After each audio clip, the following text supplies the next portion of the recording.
시장의 기준을 만드는 한신평의 시각, IS 실장 우윤아입니다. 건설 산업 전반의 부진이 생각보다 더 길어지고 있는데요. 업황 회복 가능성에 대한 시장의 관심도 점점 더 커지고 있는 상황입니다.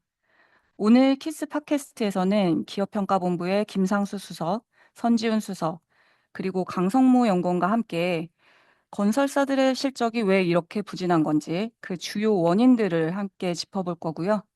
최근의 환경 변화들이 건설사들의 신용도와 실적에 어떻게 영향을 미치고 있는지 하나씩 살펴보도록 하겠습니다. 네, 요새 뉴스를 보면은요, 최근 건설사 실적을 두고 어닝 쇼크다, 빅베스다, 이런 부정적인 표현들이 굉장히 많이 등장을 하던데, 전반적으로 보셨을 때 2025년 건설사 실적 어떻게 평가하고 계신지 김상수 수석님 말씀 부탁드립니다. 안녕하세요. 기업평가본부 김상수입니다. 2025년 건설사 실적을 한마디로 정리하면 여전히 쉽지 않은 상황이라고 말씀드릴 수 있습니다.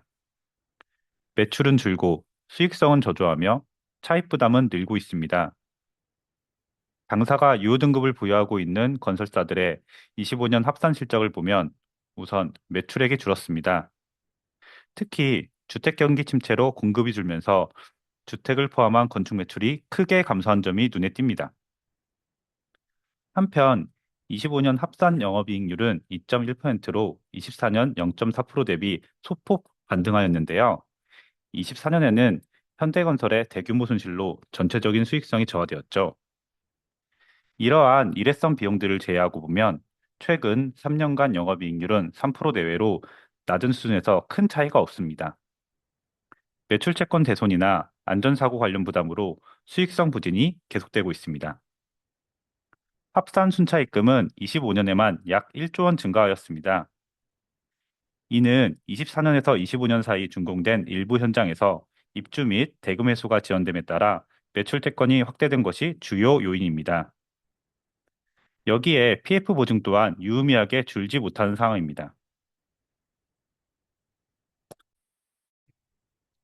말씀을 들어보니까 건설사 실적은 여전히 녹록지 않은 상황인 것 같은데요. 그런데 이렇게까지 부진이 이어지는 그 기저 원인은 과연 어디 있다고 보시는지 궁금해지는데요. 건설사 실적 부진의 기저에는 2022년 하반기 이후에 주택 경기 침체가 있습니다. 전체 매출의 50%가 주거용 건축에서 발생할 정도로 주택 산업은 건설사 실적 측면에서 매우 중요한 사업입니다.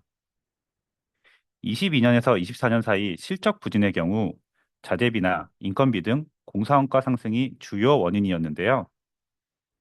25년에는 공사원가 부담이 다소 완화된 반면에 장기화된 주택 경기 침체로 인한 신규 주택 공급 감소와 미분양 및 입주 지연이 건설사 사업 전반에 부담으로 작용하고 있습니다. 먼저 분양 리스크 확대로 지방의 신규 사업 추진이 크게 감소하였는데요.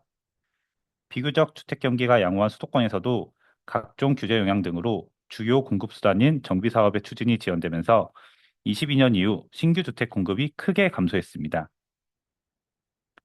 주로 진행 기준으로 매출을 인식하는 건설사들은 2022년 이전 분양 물량의 공사가 2024년까지는 매출을 뒷받침하였는데 기존 현장들이 차례로 준공됨에 따라 매출이 축소되고 있습니다. 한편 기존 현장의 미분양과 입주 지연은 공사 대금 회수 차질, PF 리스크 현실화 등으로 이어지면서 건설사들의 수익성과 재무 구조에 부정적인 영향을 주고 있습니다. 특히 지방주택 이외에도 오피스텔, 생활형 숙박시설, 지식사업센터 등 분양형 비주택 현장을 중심으로 미분양과 입주 지연이 늘어나고 있습니다. 네, 말씀을 듣다 보니까 최근에 입주 지연 현장들이 늘어나고 있다고 하셨는데, 이런 미입주 리스크가 결국에 건설사의 영업 자산과 PF 우발채물 하는 측면에서 어떤 식으로 그리고 또 어떤 정도로 영향을 미치게 되는지가 중요할 것 같은데요. 환분양 구조를 갖는 민간 아파트 사업 특성상 중도금 납입 이후부터 잔금 납입 이전 구간에서 건설사들의 매출 채권이 크게 증가하는 것이 일반적입니다. 즉, 입주가 임박한 시점에서 부담이 가장 크고요. 정상적으로 입주가 이뤄질 경우 부담이 해소되는 흐름입니다. 그런데 최근엔 좀 다른 모습이 나타나고 있습니다. 아파트 중국 물량은 점점 줄고 있는데 매출 채권은 오히려 늘고 있습니다. 대구 등을 중심으로 준공 시점까지 일부 미분양 물량을 해소하지 못하고 있고 지방 분양 경기가 저하된 22년 하반기 이후 공급 물량의 미분양과 공사대금 회수 차질로 인한 부담도 가중되는 상황입니다. 실제로 당사가 등급을 보유한 주요 건설사들의 경우 1년 이상 장기간 회수가 지연되거나 손상을 인식한 매출채권 규모가 25년에만 약 3.3조 원 증가하여 2025년 말 기준 8조 원을 기록하였습니다. 지방 및 분양형 비주택 현장들의 비우호적인 경기 여건을 감안할 때 이러한 매출채권의 상당 부분은 정상적으로 회수되지 못하면서 추가 대손으로 이어질 가능성도 큰 것으로 보고 있습니다. 미입주 리스크는 PF 우발 채무 측면에서도 부정적으로 작용하고 있습니다. 건설사들은 사업 과정에서 PF 차입금에 대한 보증을 제공하거나 수분양자 중도금 대출에 대해 연대 보증을 제공하고 하는데요. 입주가 정상적으로 이뤄질 경우에는 문제가 되지 않지만 최근 입주 지원 현장에서 건설사들이 PF 차입금을 직접 변제하거나 담보대출에 대해 추가적인 신용보강을 제공하는 경우가 발생하고 있습니다. 사실 서울이나 수도권에서는 주택 경기 침체가 크게 실감되지는 않는데요. 선지훈 수석님, 최근의 주택가 분양 시장에 대해서는 어떻게 보고 계신가요? 네, 최근 주택 시장은 지역 간 양극화가 더욱 심화되는 모습입니다. 서울을 중심으로 한 수도권 핵심지에서는 대출 규제 등에도 견조한 대기 수요가 유지되면서 여전히 청약 및 분양 시장 호조가 지속되고 있고요. 기존 주택 시장 역시 일부 고가 주택의 가격 하락에도 실거주 수요나 최근의 전세 물량 감소가 전반적인 가격 강세를 뒷받침하는 그런 상황입니다. 25년 기준으로 서울의 주택 건설 착공 실적이 장기 평균의 절반에도 미치지 못하는 등 중단기 공급에 대한 불확실성이 이러한 가격 상승을 견인하고 있으며 현재까지의 착공 추세와 평균적인 시공 기간을 봤을 때 적어도 28년까지는 신축 주택 공급이 크게 늘어나기 어려울 걸로 판단하고 있습니다. 지방의 경우에는 상황이 많이 다릅니다. 취약한 실수요와 고금리로 인한 투자 심리 약화가 이어지는 가운데 22년까지의 주택 호황기에 누적된 과잉 공급이 시장 전반에 부담으로 작용하고 있습니다. 일부 지역에서는 수급이 조금 나아지기도 했지만 대구, 부산, 충남 등을 중심으로 여전히 미분양 부담이 높은 수준이고요. 특히 24년 이후에는 수도권 외곽 지역에서도 미분양 주택 수가 늘어나고 있는 모습입니다. 또 최근 건설사 실적에 있어 핵심 변수가 된 게 바로 오피스텔, 생활 숙박시설, 지식산업센터와 같은 분양형 비주택 부동산입니다. 사실 그동안에는 표면적인 분양 실적이 양호하다 보니 가려져 있던 문제가 준공 시점에서 대두된 걸로 볼 수 있는데요.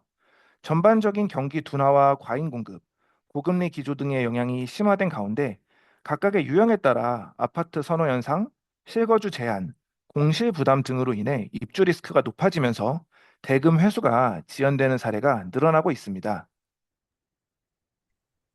네, 정리를 해 보면은 시장 전체적으로 비우호적인 상황들이 이어지고 있는 걸로 보이는데요.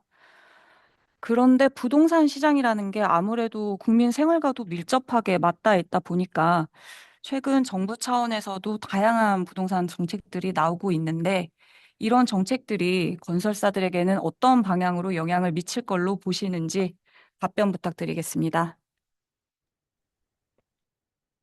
네, 현 정부는 2025년 6월 가계부채 관리 강화 방안, 9월 주택 공급 확대 방안, 10월 주택시장 안정화 대책, 2026년 1월 도심 주택 공급 확대 및 신속화 방안 등 크게 4차례에 걸쳐 부동산 정책을 발표하였습니다. 이러한 정부 정책들은 수도권 주택 수요 관리를 통한 시장 안정과 공공 주도의 주택 공급 확대에 중점을 두고 있습니다.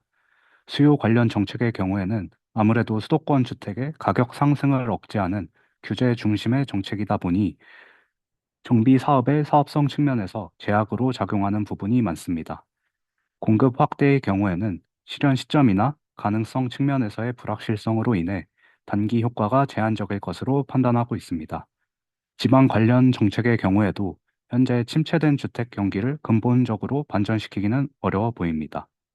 따라서 정부의 주요 부동산 정책들은 전반적으로 건설사에 부정적인 영향을 줄 것으로 보고 있습니다. 네, 잘 들었습니다. 오늘 1편에서는 건설사 실적이 왜 부진한지 그 근본 원인과 현재 주택과 분양 시장, 그리고 정부 정책의 방향까지 종합적으로 살펴봤는데요. 다음 2편에서는 그럼 앞으로 건설사들의 실적과 신용도 전망을 어떻게 보고 있는지 주요 건설사별로 좀 더 구체적으로 들여다볼 예정입니다. 시장의 기준을 만드는 한신평의 시각. 지금까지 키스 팟캐스트였습니다. 감사합니다.